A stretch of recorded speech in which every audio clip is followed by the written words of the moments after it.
स्वागत है आप सबका इस YouTube चैनल पर। दोस्तों आज हम देखेंगे, आज का हमारा टॉपिक है कि सदिश जिसको हम वेक्टर बोलते हैं तथा अदिश जिसको हम स्केलर बोलते हैं में हम अंतर को समझेंगे। ठीक है, यानी कि सदिश तथा अदिश में अंतर को हम समझेंगे।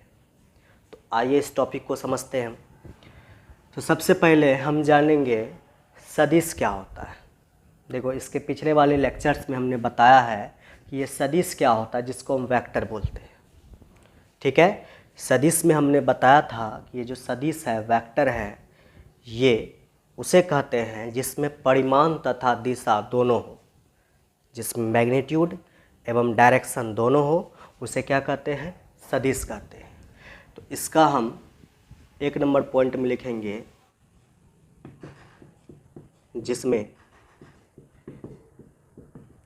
परिमाण तथा दिशा दोनों हो, उसे सदिश कहते हैं। सदिश कहते हैं। हालांकि इसको जो है, इसके पिछले वाले लेक्चर्स में हमने अच्छी तरह से कवर किया है कि सदिश क्या होता है, ये अदिश क्या होता है। इन दोनों का उदाहरण को अच्छी तरह से हमने समझा था वहाँ पर। आज हम केवल जो है इसको हम दोनों में अंतर को देख रहे हैं, उदाहरण को हम नहीं समझ रहे हैं। ठीक है, उदाहरण को आपको समझना है तो इसके पिछले वाले लेक्चर्स को देखिए, वहाँ पर आपको समझ में आएगा कि ये सदिश जो है जिसमें परिमाण तथा दिशा दोनों होता है। ठीक है, इसका एग्जाम्पल कौन कौन होगा। और ये जो अदिश होता है, अदिश में केवल क्या होता है? केवल होता है परिमाण, मैग्नीट्यूड। तो इसका एग्जाम्पल कौन कौन होगा, उसको जो है इसके पहले वाले लेक्चर्स में हमने अच्छी तरह से बताया। ठीक है, आप जो है उसको क्या कीजिए, देखिए, तब जाके आपको समझ में आएगा कि सदिश का एग्जाम्पल क्या होता है, अदिश का एग्जाम्पल क्या होता है। ठीक है, यहाँ पर हम दोनों में अंतर देख रहे हैं। तो यहाँ पर देखो, जिसमें परिमाण, परिमाण मतलब भी बताए थे हम, मात्रा। ठीक है, मैग्नीट्यूड। जैसे यहाँ पर हम बात करें, यहाँ पर देखो, जैसे आप दुकान पे जाओगे और वहाँ पे लोगे चावल। ठीक है, चावल कितना लिए? मान लो 10 केजी। तो 10 केजी ये जो चावल है, चावल कितना है? 10 केजी। ठीक है, 10 केजी चावल में ये जो दोस्तों 10 है, इसको बोलेंगे क्या? मात्रा। मात्रा को ही हम क्या बोलते हैं? परिमाण। समझ में आया? तो देखो, समझना ध्यान से, परिमाण का मतलब समझ गए। ये जो 10 लिखा है इसी को बोलते हैं मात्रा, और इस यही कहलाता है क्या? परिमाण। और यहाँ पर जो ये केजी लिखा है, केजी, जो केजी लिखा है, इसको बोलते हैं मात्रक। क्या बोलते हैं? मात्रक बोलते हैं। समझ में आया? तो जिसमें परिमाण, परिमाण तो समझ गए, मात्रा को बोलते हैं परिमाण, तथा दिशा, दिशा समझ रहे हैं, डायरेक्शन। दिशा, यहाँ पर दिशा आया, दिशा का मतलब समझ रहे हैं, पूरब, पश्चिम, उत्तर, दक्षिण, ये सभी क्या है? दिशा है। दिशा दोनों हो उसे क्या कहते हैं? सदिश। जिसमें मात्रा भी होगा, मतलब परिमाण भी होगा, डायरेक्शन भी होगा, पूरब, पश्चिम, उत्तर, दक्षिण, इस तरह से होगा, तो उसको हम बोलेंगे क्या? उसको हम बोलेंगे दोस्तों सदिश। इसमें दोनों चीज़ है, परिमाण तथा दिशा दोनों। ठीक है, अब अदिश देखो ध्यान से, अदिश में क्या होता है? जिसमें लिखना है इसका परिभाषा, जिसमें केवल क्या हो? परिमाण हो, मात्रा हो। ठीक है, जिसमें केवल परिमाण होता है, उसे क्या कहते हैं? अदिश। उसे हम अदिश कहते हैं, या अदिश कहते हैं, या अदिश राशि कहते हैं। ठीक है, चलिए दूसरा अंतर देखिए यहाँ पर 2 नंबर में। सदिश को तीर चिन्ह, तीर चिन्ह जो सदिश होगा, सदिश को तीर चिन्ह द्वारा सूचित करते हैं, सूचित करते हैं। तो जो सदिश होगा दोस्तों, सदिश को तीर चिन्ह द्वारा हम क्या करते हैं, सूचित करते हैं। जैसे समझो यहाँ पर एग्जाम्पल से समझो इसको। मान लो यहाँ पर ये जो ए है, ए एक क्या है, सदिश है। ए क्या एक सदिश है, ठीक है। जब ये ए सदिश है दोस्तों, जब ये ए सदिश है तो इस ए को हम तीर चिन्ह लगा करके सूचित करेंगे। कैसे समझना, यहाँ से सिंपल ए लिखेंगे, ठीक है, ए लिखेंगे। जब ये ए सदिश होगा तो इस पर हम तीर चिन्ह लगाएंगे, ठीक है। कैसे, ऐसा ऐसा लगा सकते हैं। तो सदिश जो होता है उस पर उसको हम तीर चिन्ह द्वारा सूचित करते हैं। इसके सर पर जो है एक तीर का चिन्ह लगाएंगे। ये हमें बताता है कि ये क्या है, एक सदिश है, वेक्टर है, ठीक है। आप ऐसे भी कर सकते हैं या आप इस तरह से भी लिख सकते हैं। किसी किसी बुक में ऐसा दिया रहता है, किसी किसी बुक में ऐसा भी दिया रहता है। ए लिखो और इस पर ऐसे डैश लगा दो, ये भी सदिश होता है, ठीक है। ये भी सदिश को ही रिप्रेजेंट करता है। या ऐसा कर दो, या इस तरह से कर सकते हैं। इस ए जो लिखा है, ये जो ए लिखा है, इसको जो है थोड़ा सा मोटा अक्षर में लिख दो ऐसा, ठीक है। इस तरह से अक्षर को जो है थोड़ा मोटा कर दो। ये मोटा अक्षर जो है ये बताता है कि ये क्या है, सदिश है, ठीक है, समझे। इन सभी में से जो है ज़्यादा प्रचलित कौन है, ये है। ये ए पर क्या लगा दो, तीर चिन्ह, यही कहलाएगा क्या, बोलो, ये जो है एक क्या है, सदिश है, वेक्टर कहलाएगा। इसको पढ़ेंगे कैसे, इसको पढ़ेंगे सदिश। इस तीर चिन्ह को क्या पढ़ेंगे, सदिश। तीर चिन्ह बताता है क्या है, सदिश है। इसको पढ़ेंगे सदिश ए, इंग्लिश में वेक्टर ए। क्या पढ़ेंगे, वेक्टर ए। इस तरह से पढ़ते हैं, ठीक है। समझ गए यहाँ पर, तो ये सारा चीज़ समझ में आया आपको यहाँ पर। तो क्या बोले, 2 नंबर अंतर क्या है, सदिश को, जो सदिश होता है, जो क्या होता है, सदिश होता है, सदिश को तीर चिन्ह द्वारा सूचित करते हैं। देख लो, जो सदिश था ये ए, इसको हम क्या किए, ए लिखे और इसको हम तीर चिन्ह द्वारा सूचित किए हैं। तो इस तरह से आप देख सकते हैं, ठीक है। अब इसमें देखते हैं, इसको किससे दिखाएंगे हम, ठीक है। तो जो अदिश होता है, मतलब कि अदिश को साधारण या सामान्य अक्षरों द्वारा सूचित करते हैं। अदिश को सामान्य अक्षर द्वारा सूचित करते हैं, सूचित करते हैं, ठीक है। समझ गए। देखो, मान लो यहाँ पर ये बी है, क्या बी है, बी एक क्या है, अदिश है।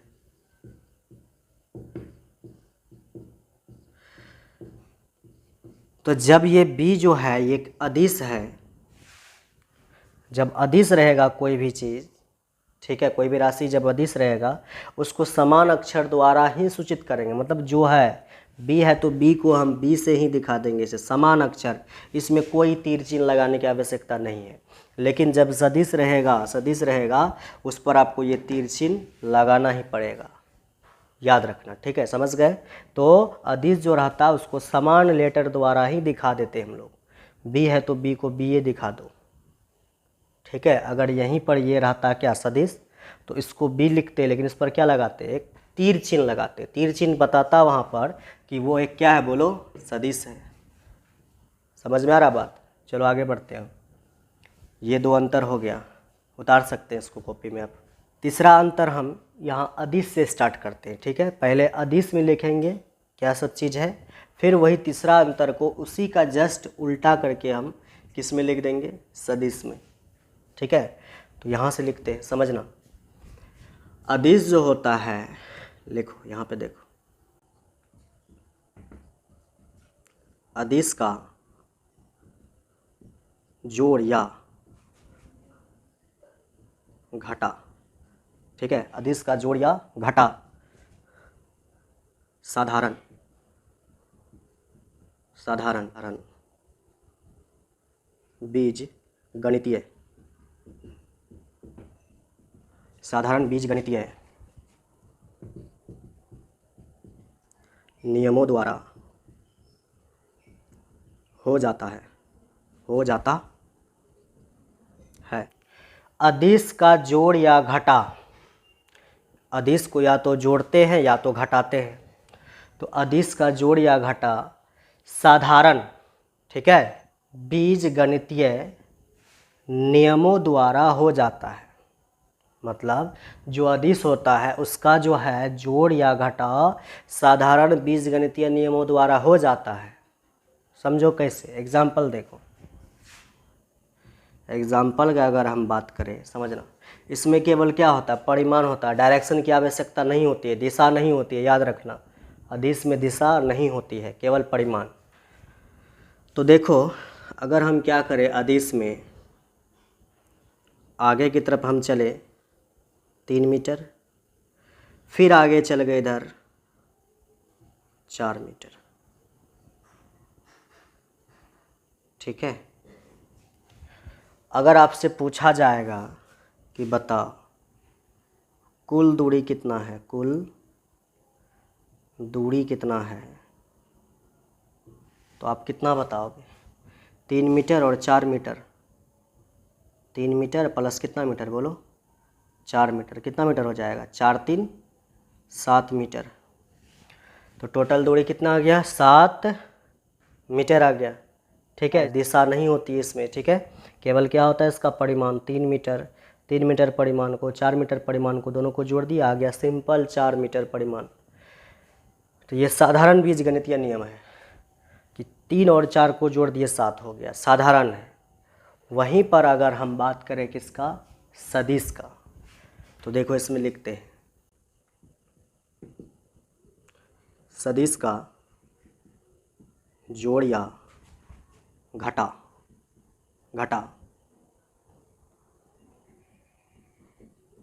साधारण बीजगणितीय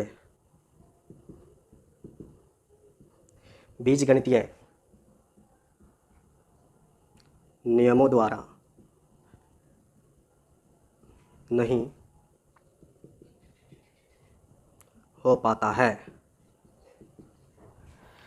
देखो सदिश का जोड़ या घटा, जो सदिश होगा उसका जोड़ या घटा साधारण, सिंपल, साधारण मतलब क्या हो गया, सिंपल, बीज गणितीय नियमों द्वारा नहीं हो पाता है, ठीक है। साधारण बीज गणितीय नियमों द्वारा नहीं हो पाता है। जोड़ या घटाओ इसका किस तरह से समझते हैं, समझना। जैसे देखिए हम एक एग्जाम्पल का बात करें यहाँ पर, समझना। पहला एग्जाम्पल तो हम इसी को लेके चल रहे हैं, ठीक है। देखो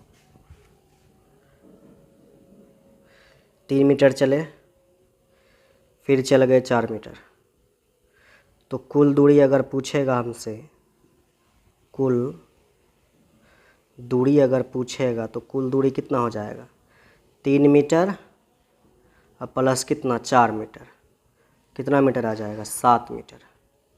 ये बात तो समझ गए। लेकिन इसमें दिशा भी होती है, डायरेक्शन भी होती है, ठीक है।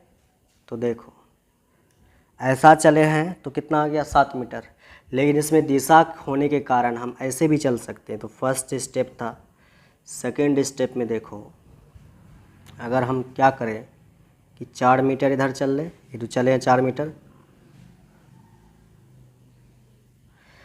फिर 3 मीटर जो है वापस आ जाए हम, तो यहाँ पे डायरेक्शन डिपेंड करेगा, दिशा लगेगा, डायरेक्शन, एक जा रहा है सीधा आगे की तरफ, एक आ रहा है जस्ट इसके पीछे की तरफ, तो यहाँ पे डायरेक्शन हो जाएगा। परिमाण तो है ही दोनों का, लेकिन यहाँ पर अब डायरेक्शन भी लगेगा, डायरेक्शन की आवश्यकता भी होगी यहाँ पर, ठीक है। तो देखो यहाँ पर अब आपसे पूछेगा यहाँ पर कि बताओ कुल दूरी बताओ, तो कितना बताओगे, कुल दूरी कितना बताओगे। कुल दूरी निकालने के लिए इसको हम चिन्ह सहित क्या कर देंगे, जोड़ देंगे। चिन्ह सहित क्या करेंगे, जोड़ देंगे। देखो किस तरह से जोड़ते हैं। देखो जो आगे जा रहा है उसको लेंगे प्लस में, जो पीछे आ रहा है उसको क्या लेंगे, माइनस में। कितना मीटर है, 4 मीटर, प्लस इसमें किसको जोड़ेंगे, 3 मीटर को।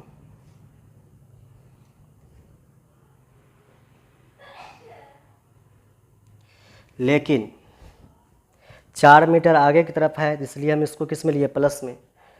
3 मीटर देखो पीछे की तरफ है इसलिए इसको किस में लेंगे हम, माइनस में। किस में लेंगे, माइनस में लेंगे। समझ गए ना। तो होगा यहाँ से क्या, कुल दूरी, यहाँ देखो कितना हो जाएगा, 4 मीटर। अब प्लस माइनस क्या होगा, प्लस माइनस क्या होगा, माइनस। इधर से क्या आ जाएगा, 3 मीटर। देखो घट के कितना आ जाएगा, 4 मीटर में से 3 मीटर गया, कितना मीटर बचेगा, 1 मीटर। तो देखें यहाँ पर, तो यहाँ पे डायरेक्शन की आवश्यकता होने के कारण कभी निकला 7 मीटर, कभी निकला कितना, 1 मीटर। तो यहाँ पर डायरेक्शन की आवश्यकता होती है। और भी आप सीखोगे इसमें कि सदिशों का योग किस तरह से किया जाता है, सदिशों का घाटा किस तरह से किया जाता है। इसको आने वाले लेक्चर्स में हम सीखेंगे। अभी फ़िलहाल के लिए थोड़ा सा हल्का फल्का जो है हम एग्जाम्पल समझ रहे हैं। आपको ये सिखाया जाएगा सदिशों का जोड़ किस तरह से करते हैं, सदिशों का घटाव किस तरह से करते हैं। आप तो जानते हैं इसका घटाव किस तरह से करते हैं, अदिश का सिर्फ सिंपल जो नंबर को घटा देना है, ठीक है। और जोड़ किस तरह से करते हैं, सिंपल नंबर को क्या कर दो, जोड़ दो। वो हो गया क्या, साधारण बीजगणितीय नियम, ठीक है। लेकिन यहाँ पे डायरेक्शन भी लग रहा है तो इसको साधारण बीजगणितीय नियम नहीं बोलेंगे, यहाँ पर बोलेंगे सदिशों का जोड़ या सदिशों का घटा, क्योंकि नीचे की तरफ जगह नहीं है। इसी का एक एग्जाम्पल हम ऊपर समझते हैं, ठीक है। आपको 3 नंबर में ही लिखना है, इसको, इसको और इसको, ठीक है। तो देखिए तीसरा एग्जाम्पल समझते हैं, समझना गौर से। देखो मान लो 4 मीटर हम शुरुआत में इधर चले हैं, 4 मीटर, और 3 मीटर चल गए ऊपर की ओर।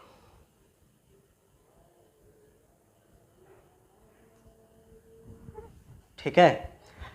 अब आपसे पूछेगा कि कुल दूरी बताओ क्या होगा, तो कितना बताओगे। यहाँ पर कुल दूरी आप इस तरह से लिखेंगे कि 4 मीटर प्लस कितना, 3 मीटर, जोड़ के कितना हो जाएगा, 7 मीटर। लेकिन ये क्या हो जाएगा, गलत हो जाएगा। ये सही कब होता, ये सही होता जब हम यही काम, ये सही तब होता जब हम यही काम किस में कर रहे होते, अदिश में। लेकिन ये काम कहाँ कर रहे हैं हम, सदिश में।